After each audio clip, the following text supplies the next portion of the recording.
Okay, folks, it's your buddy Mike Messier. Mike's Instant Movie Review. Anora is the name of the film I saw tonight. I'm glad I saw it. Should you go see it? Should you go not?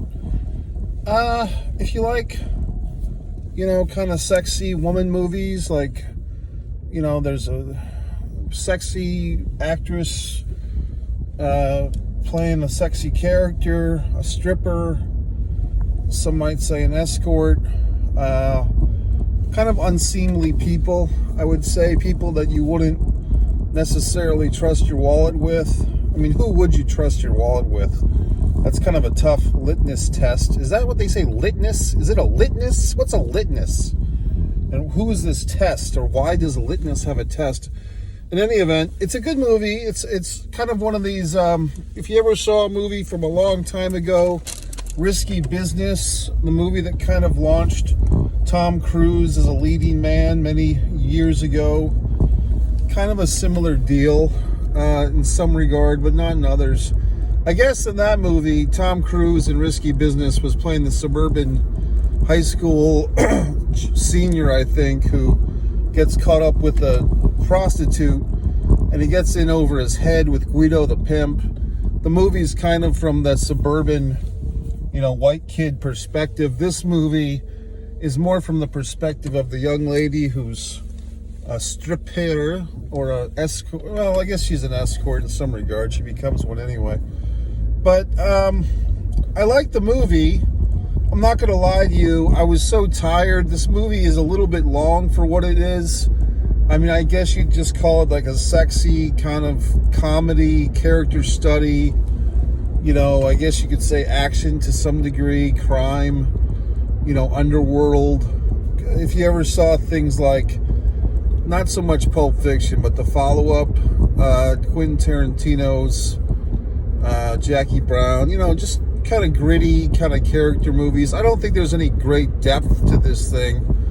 There was a movie about 3 or 4 years ago during the pandemic, the Zola stripper movie. This movie, Anora, is a lot better. Really, the only thing that I would say I think could have been improved in this movie as it's made is the title. It's the title of the lead character, who is the exotic dancer, young woman, 25 years old. Actress did a great job. Brave, as they say, meaning nudity. That's what they call that now. But I thought she was a great actress for this part. I thought she was sympathetic. Yet she's not, catering for applause or catering for love. Just I thought she played the character right on note. And what are people looking for? People are looking for love. People are looking for acceptance. They're looking for safety. And this young woman who's, doing this job that's, got its foils, the adult dancing industry or the adult stripping is tough, I would say, for a young woman. The money is good, it seems to be, but the work has got its downfalls. You have all these men pawing you and touching you, and you can't do it forever, that's for sure. And I would say, not to be stereotypical or put stereotypes on people, but I'd say that industry probably takes a toll on you emotionally, and there's probably a lot of costs. If you just think about all the G-strings and all the makeup and all the drugs and everything else that goes with it, it's just a tough lifestyle. So I think the character is sympathetic, which is mostly due to the actress just doing a good job with it. And then she kind of meets like this Russian scumbag comes into the club. As the audience, we're not really clued in that he's a scumbag, although we have our thoughts. I kept thinking, spoilers by the way, so this movie's basically about this young stripper girl, 25, but she gets hooked up with this younger Russian guy who says he's 21. They have this whirlwind romance. He figures he can take her to the local Las Vegas, quickie marriage ceremony place and get married to her and get U.S. citizenship and say a big fuck you to his parents. But his parents are kind of mafiosos, and it's a little unclear if they're involved in drugs or in guns or what the fuck they're involved with. Maybe I missed it. The parents do show up later. But basically, he's promising her the world of love and romance and forever, and she can cuddle up to him like a cat on a lap while he's playing his video games. Typical idiot asshole of this world now, playing video games when you have this hot young woman on your chest. But he's a scumbag, and that's revealed later. I guess what I get from this movie is just desperation. I mean, we can scoff at people who are involved in these shenanigans, but the reality is this is a lot of people these days, whether it's people who are doing these OnlyFans things, or a lot of people are just doing crazy shit for money these days, looking for that attention. I mean, you could say, hey Mike, you're on fucking YouTube like a goddamn asshole, and I mean, what can I say? It's true. So, but I do feel for the character. On the same turn, I mean, there is a whole lot of sex in this movie, and she's taking most of it, so to speak, or getting most of it. So we do see our eyes full. Is it gratuitous? I don't know. I mean, I think that's just the flavor of the film. Is just, this is where it's at. I mean, this is how she expresses herself. I won't spoil it totally, but even in the last scene, we see that her way of communicating with people, and I don't think we got much of a backstory unless I missed out on something, but I think the way that she expresses herself is through her body. She's, either taught that to herself through her profession of stripping or exotic dancing, if you want to be polite. But she just, that's all she's got, and we do kind of learn this, is it the Stockholm effect or whatever the fuck, or just a well-earned respect, because when these Russian guys swoop in, I think the guy's name is Toros, and he's got like this underling, when they swoop in to kind of annul this marriage,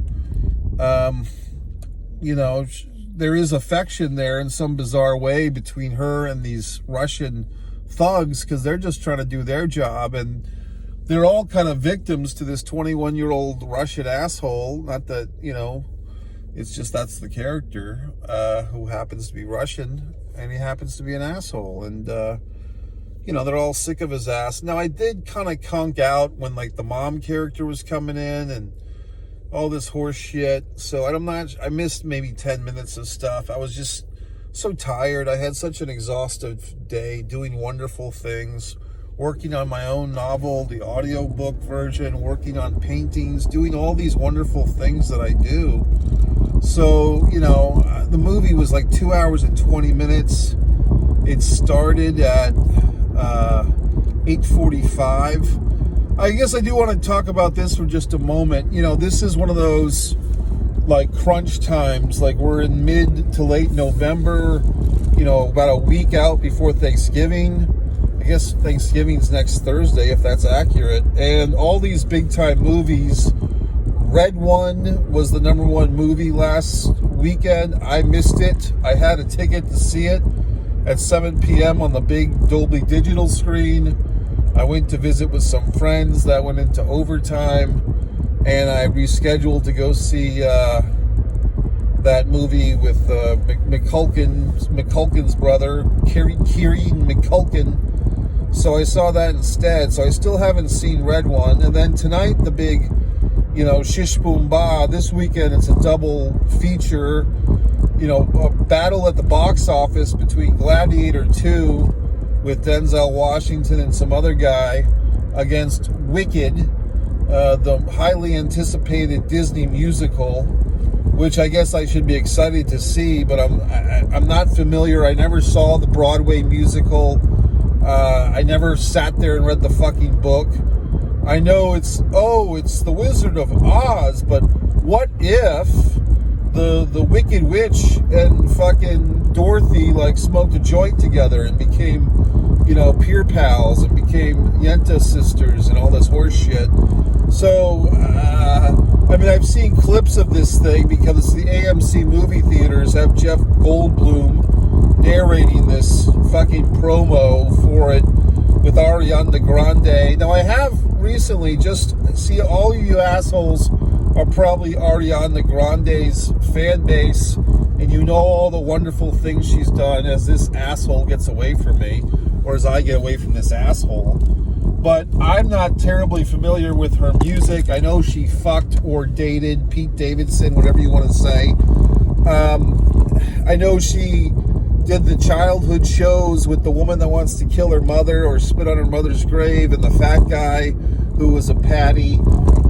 So I know she's got this history with all these suspect characters. But, I did see most of her hosting Saturday Night Live a few weeks ago, and I was impressed. I thought she was really funny. I did sit there and watch, some scenes or a whole episode of what the show was she on, Dora the Explorer, or whatever the fuck she was on, her sitcom. And I guess she is kind of funny. I think part of it is she's got this kind of weird voice, which is a little Betty Boopish, but not really. It's like her own kind of variation on a naive voice. So I do see the humor from her, and but I guess I think the way that she's kind of doing these characters, it's she's got to stay young as possible. Will this work when she's 35 or 40? I don't think so. I think she has to mature. But right now, she's kind of still holding on. I don't know how old she is, 30, 32, but she's holding on to that young, naive character thing. But I do find that I found a newfound respect for her, at least with the acting. I can't say that I sit there and listen to her music or whatever the fuck. But anyway, the Wicked fucking musical movie's coming out. Red One is trying to hold on to these big screens, but it's really I think I'm just gonna have to see Red One in a traditional theater, although I don't even really give a shit, to be honest with you. I kind of feel like with Red One, I haven't seen the movie, but I already know that it's gonna be a Midland thing. Oh, okay, I saw it. There was a movie maybe less than a year ago that had the Dua Lipa, whatever the fuck, dancing at the beginning with the blonde wig. She's very attractive. And it had Kathleen O'Hara, it had all these other people in the movie.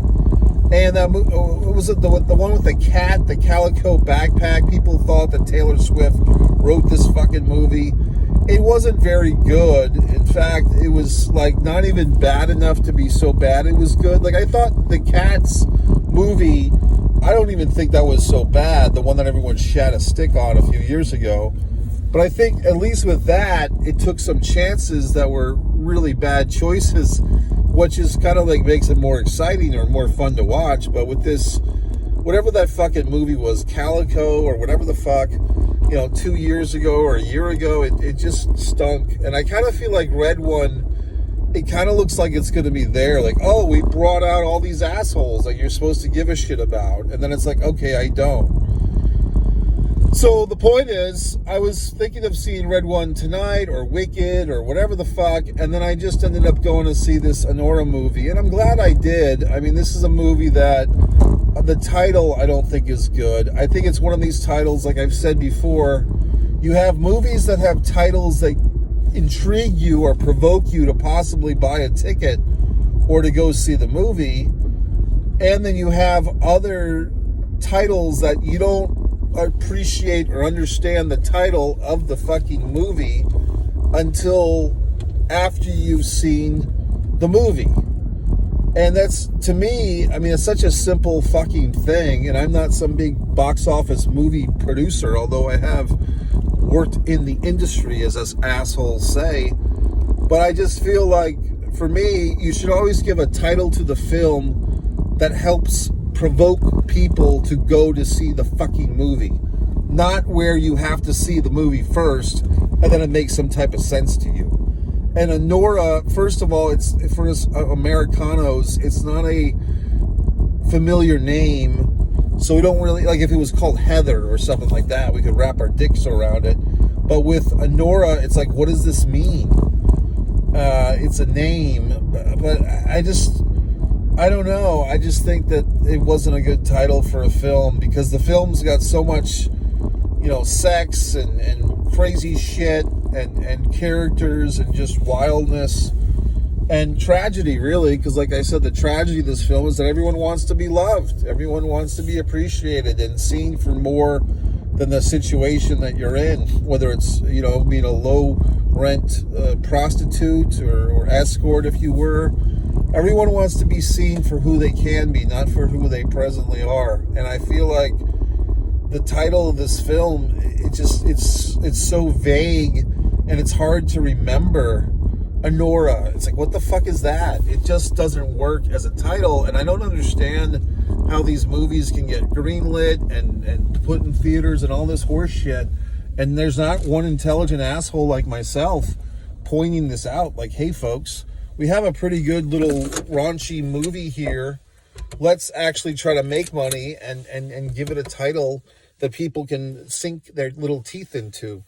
Do I have any other thoughts on this movie? I don't know. I mean, just, I thought it was good. I thought the actress was really good. Even the guy that played the Russian asshole, the main guy, he did a good part in this role. I thought the big swerve was going to be, by the way, unless I missed it, I thought they were going to tell her, hey, you realize that kid is, 17 years old? Or, like, he's not 21, he's 16. Like, I thought that would have been a cool revelation. Like, she's married this kid and she doesn't realize, like, he's a kid, like he's 16 or 17. And then it's like a total, like, holy fuck. Like you feel fucked up about it because you're kind of rooting for her or rooting for the couple. And then it's like, oh my God, she's with a underage guy because he lied to her, because he's such a fuck that he, had a fake ID or some such horse shit.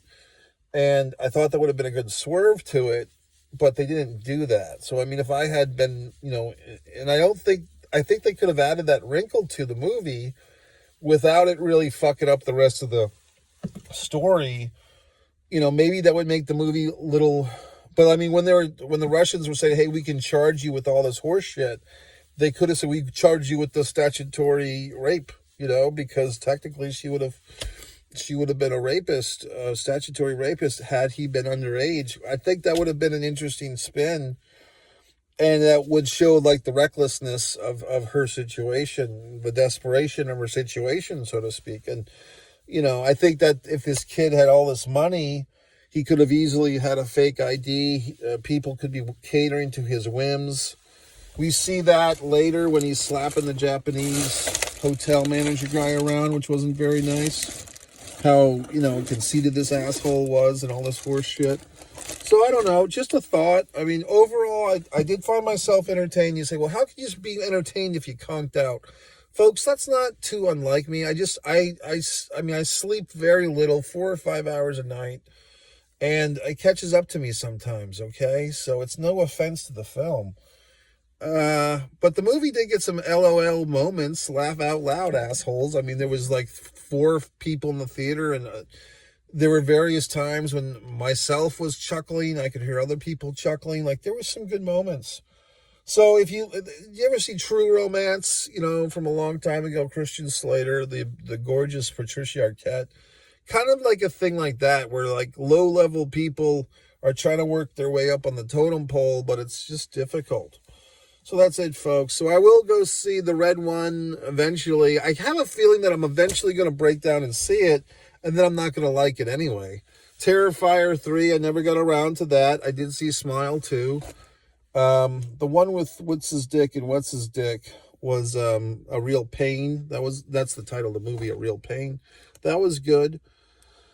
And I guess I will go see Wicked. I probably go see it in 3D. There's so many choices. See it with the fucking glasses, see it without the glasses. I feel like I'm going to go to that movie and there's just going to be like a lot of people there, and then I'm going to be upset if I don't have my proper space.